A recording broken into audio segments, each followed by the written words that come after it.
కాకినాడ జిల్లాలో ఇన్ఛార్జి మంత్రి నారాయణ గారు అయితే పర్యటిస్తున్నారు. అలాగే కాకినాడలో పాటు అలాగే పిఠాపురం నియోజకవర్గంలో పలు అభివృద్ధి కార్యక్రమంలో సమీక్ష సమావేశం నిర్వహించారు. ప్రస్తుతం గొల్లపురంలో మాట్లాడే ప్రయత్నం చేద్దాం. సార్ చెప్పండి, ఈ రోజు సమీక్ష సమావేశాలు ఏ విధంగా నిర్వహిస్తారు, ముఖ్య కారణాలు?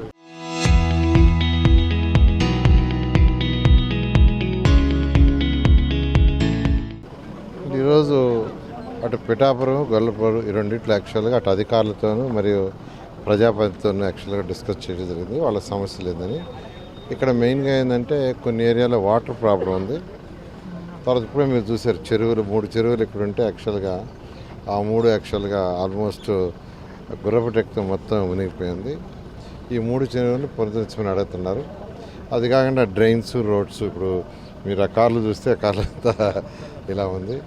డ్రైన్స్, రోడ్స్, అందుకనే 80 కోట్లు గొల్లపోలికి డ్రింకింగ్ వాటర్ పెట్టాం. ఆ వర్క్ నెక్స్ట్ మంత్ స్టార్ట్ అవుతుంది. 79 కోట్లు పిఠాపురం పెట్టాం. ఇది డ్రింకింగ్ వాటర్. అవి 2 అయిపోతే ప్రతి ఇంటికి ట్యాప్ కనెక్షన్ ఉంటుంది. వీధికి కాదు, ప్రతి ఇంటికి ట్యాప్ కనెక్షన్ ఉంటుంది. తర్వాత డ్రైన్స్కి కూడా యాక్చువల్గా ఒక 5,000 కోట్లతో ముఖ్యమంత్రి గారు శాంక్షన్ చేశారు. ఆ ప్రాజెక్ట్లో కూడా ఈ 2 అటు పిఠాపురం కావచ్చు, గొల్లపురం కావచ్చు, రెండిట్లో ప్రతి డ్రైన్ని కంపల్సరీగా కాంక్రీట్ డ్రైన్ కట్టడం జరుగుతుంది. అది అయిన తర్వాత రోడ్లు, డ్రైన్స్ టేకప్ చేస్తాం. ఆ విధంగా ఫస్ట్ ప్రయారిటీ డ్రింకింగ్ వాటరు, తర్వాత డ్రైన్స్, రోడ్స్, లైట్స్. ఎందుకంటే బేసిక్ ఎవరైనా కోరుకుంటారు. తర్వాత పార్కులు కావచ్చు, లేదా ఇటువంటి చెరువులు కావచ్చు, వీటికి చేయటం, వీటికి సెకండ్ ప్రయారిటీ ఇస్తూ కమ్యూనిటీ హాల్స్ ఇస్తూ, అదేవిధంగా ఇక్కడైతే ఆఫీస్ కూడా లేదు, ఉన్నది చాలా దీనాస్థితిలో ఉందన్నారు. దాని మీద కూడా వర్కౌట్ చేస్తున్నాం. వాటిని కూడా సెకండ్ ప్రయారిటీ పెట్టుకుంటున్నాం. ఫస్ట్ ప్రయారిటీ ప్రజలకి ప్రతిరోజు అవసరమైన తాగునీరు, రోజు వచ్చే చెత్తా చెదారాన్ని బయటకు తరలించడం.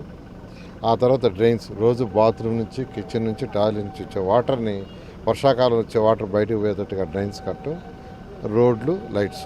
నెక్స్ట్ మిగతా స్కూల్స్, హాస్పిటల్స్, పార్కులు ఆ విధంగా వర్క్ చేస్తాం. ఈరోజు యాక్చువల్గా ఈ 2 మున్సిపాలిటీస్ని చూడటం జరిగింది. అధికారులతో కూడా మాట్లాడాను. యాక్చువల్గా దానికి కావాల్సిన ఫండ్స్ కూడా గవర్నమెంట్ ముఖ్యమంత్రి గారితోనూ, అటు డిప్యూటీ సీఎం గారితోనూ, పవన్ కళ్యాణ్ గారితో మాట్లాడి వీలైన తొందరలో శాంక్షన్ చేసి ముందుకు పోవడం జరుగుతుంది. గతంలో డిప్యూటీ సీఎం గారు అక్కడ పిఠాపురంలో ఉన్నటువంటి పారిశుద్ధ్యంపై కొంచెం అసంతృప్తి వ్యక్తం చేశారు. అవన్నీ కూడా పరిశీలించారు. ఇప్పుడు ఎలా ఉన్నాయి అవన్నీ కూడా? అంటే ఆ కెనాల్ ఒకటి ఉందండి. గతంలో డిప్యూటీ సీఎం గారు ఆ కెనాల్ చూశారు. ఆ చుట్టుపక్కల ఉన్న కంప్లైంట్ చేసింది. ఇవాళ ఇరిగేషను ఈని డిఈని పిలిపించాను. 2 పక్కల కాంక్రీట్ వాల్ కట్టి పైన స్లాబ్ వేయాలంటే ఎంత అవుద్దో ఎస్టిమేషన్ ఏమన్నాను. సిటీలో, కోర్ సిటీలో 1.6 కిలోమీటర్ లెంత్ ఉందని ఈ గారు చెప్పారు. అది ఒక వారంలో 10 రోజులు ఎస్టిమేషన్ వేస్తారు. వేస్తే మళ్ళా డిప్యూటీ సీఎం గారికి చూపించి ఆ తర్వాత గవర్నర్ సీఎం గారికి రిక్వెస్ట్ చేసి దాన్ని శాంక్షన్ చేసి అది కూడా పూర్తి చేయడం జరుగుతుంది. అంటే పిఠాపురం కాకుండా కాకినాడ జిల్లా వ్యాప్తంగా రివ్యూ నిర్వహించారు. అధికారులతో సమీక్ష సమావేశంలో ఎటువంటి అంశాలు రావడం జరిగింది? అంటే ఇవాళ కాకినాడ జిల్లాలో యాక్చువల్గా ఈ 2 డిస్కస్ చేశానండి. మళ్ళీ ఇప్పుడు కొవ్వూరు ఉంది. యాక్చువల్గా అక్కడ కొవ్వూరు పోతున్నాను. అక్కడ కూడా రివ్యూ చేసి అక్కడ కూడా ఏమేమి కావాలో దాని ప్రకారం ముందుకు పోవడం జరుగుతుంది. ఇది పరిస్థితి ప్రస్తుతం ఈ యొక్క ప్రాంతంలో కూడా పరిశీలించారు. అలాగే ఇక్కడ ఉన్న మాజీ ఎమ్మెల్యే వారితో పాటు అలాగే ఇక్కడ ఉన్న ఏదైతే అధికారులతో పాటు సమీక్ష సమావేశం కూడా నిర్వహించి ఇక్కడ క్షేత్రస్థాయిలో పరిస్థితులు ఏ విధంగా ఉన్నాయి దానిపై మంత్రి నారాయణ, మున్సిపల్ శాఖ మంత్రి నారాయణ కూడా పరిశీలించారు. అలాగే ముఖ్యంగా 80 కోట్ల నిధులతో అలాగే ఈ యొక్క గొల్లపురం కావచ్చు, పిఠాపురంలో కూడా మున్సిపాలిటీల్లో ముఖ్యంగా నిధులు కేటాయించిన నేపథ్యంలో అవన్నీ కూడా సక్రమంగా మంచినీటి సౌకర్యం మీద దృష్టి పెట్టారు. ఈ ఎండాకాలం కావడంతోనే పూర్తిగా మంచినీటి సౌకర్యంపై కూడా దృష్టి పెట్టినటువంటి పరిస్థితి ఉంది. ఈ నేపథ్యంలో ఇక్కడ జరుగుతున్నటువంటి పరిణామాలు అన్నీ కూడా ఆ సమీక్ష క్షేత్రస్థాయిలో ఎటువంటి పరిస్థితులు ఉన్నాయి దాని మీద కూడా ఇప్పుడైతే లోపలికి వచ్చి ఈ యొక్క ప్రాంతాలను కూడా పరిశీలించి తిరిగి వెళ్తున్నటువంటి పరిస్థితి ప్రధానంగా కనపడుతుంది. ముఖ్యంగా పిఠాపురంలో 60 కోట్లు అలాగే గొల్లపురంకి అయితే 80 కోట్ల నిధులతోని అమృత్ పథకం ద్వారా కూడా ఏదైతే తాగునీటి సమస్యలు పరిష్కారానికి అయితే కృషి చేసే విధంగా కూడా అన్నీ కూడా పరిశీలిస్తున్నామని కూడా చెప్పుకొస్తున్నారు. అలాగే ప్రతి ఇంటికి కూడా కుళాయి